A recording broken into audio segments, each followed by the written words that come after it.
What a gorgeous fall day. Hey, so what are you guys going to be for Halloween? Nah, I'm kidding.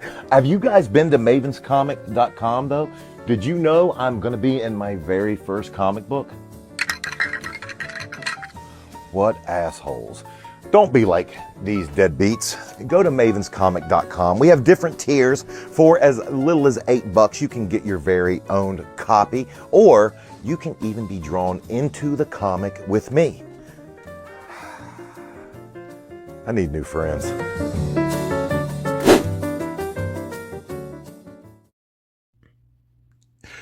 What's going on, guys? Antonio here. Do me a favor, hit that thumbs up for me, and let's get into it. All right, we're on Stereo Gum, and they've got this article up. Shaboozey now has the second longest running #1 hit of all time. Shaboozey's historic run on the Hot 100 continues this week. A bar song, Tipsy, the Virginia country and hip-hop artist genre jumbling Jaquan interpolating Super Smash, is #1 on the Hot 100 singles chart for the 17th non-consecutive week. Billboard reports that gives a bar song sole possession of the second longest streak atop the chart. The 17th week at #1 for Shaboozey pushes the 16-week chart toppers to the third all-time. Those include Mariah Carey and Boyz II Men's One Sweet Day, love that song, Louis Fonsi, Daddy Yankee, and Justin Bieber's Despacio. I've heard that song like a couple times. It wasn't one of my favorites. And Morgan Wallen, Last Night from last year. And my wife and I saw Morgan Wallen at Nissan Stadium back in May. It was fantastic. Absolutely love that. And the record is 19 weeks held by Lil Nas X and Billy Ray Cyrus, Old Town Road. So basically, Shaboozey has the longest running song from a solo artist with no feature. He has no features. Lil Nas X has Billy Ray Cyrus as a feature on the track, so he's not completely solo on that. So he's got the overall 19-week run. So if he can hang on for 2 more weeks,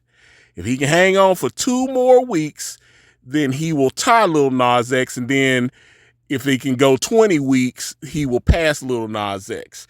But I got news for him, because Thanksgiving's about to drop, and guess what's about to be #1 in the entire country? Mariah Carey, All I Want for Christmas Is You, because every single December that song dominates the Billboard charts. I mean, I wish I had wrote it. It would just be making all kind of money.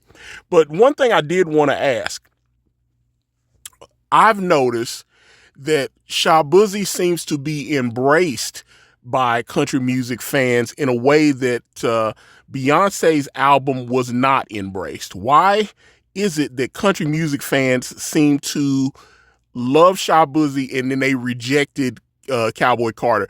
Because I can listen on country radio. We have our country music station out of Nashville, Big 98. They play Shaboozey all the time. They were not playing Cowboy Carter from Beyonce at all. And then, what was it, a couple months ago, that article came out where someone was accusing iHeartRadio of racism.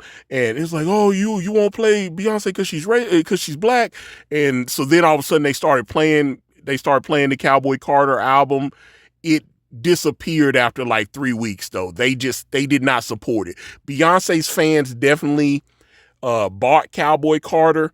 It was #1 on the Billboard Hot 100 and #1 on the country charts, but it dropped from the country charts very quickly. Whereas an artist like Shaboozey, the country music fans seem to be embracing him in a way that they did not support Beyonce. So I'm curious about that, because I noticed, the CMA Awards were he got nominated a couple weeks ago.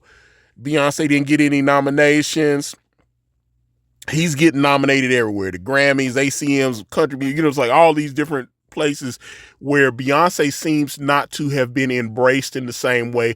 So like I said, I understand Beyonce can be very polarizing outside of her fan base.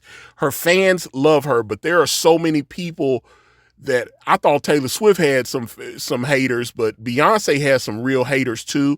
So I am curious about that, and I'd like to have dialogue with some of you guys in the comments as to why do you think Shaboozey seems to be liked by country music fans, whereas Beyonce was like, why is she in here? Because what was it? What's the guy from Dukes of Hazzard, John Snyder? He had said some stuff, and people were like, oh, he's a racist, blah blah blah. You know, all this kind of, you know. So I'm curious why Shaboozey is not getting the same blowback. Like, why are you in our music? Get out of here, black guy. You know, they're not doing that to him. I mean, we were in downtown Nashville. We were going to a restaurant. I saw some white girls. They were sitting in a little Jeep, and right on the radio, they were playing their stereo, and it was Tipsy. They were getting in. So I was like, they seem to have love for that music, whereas I haven't heard anybody playing Beyonce Cowboy Carter. I haven't. And like I said, I understand it sold. I understand her, but the people that bought that album were her fans. She doesn't seem to have been embraced by country music fandom. But like I said, that's just me. If you think I'm wrong, get in the comments. Let me know what you guys think. We need to follow Facebook, Instagram. I'm on X. I'm on Threads. All at Ikari Press. Type in mavenscomic.com and grab your copy of Maven, which features former WWE superstar Maven Huffman. I've got the link to that and my Gumroad in the description. Thank you guys so much for watching. I'm out.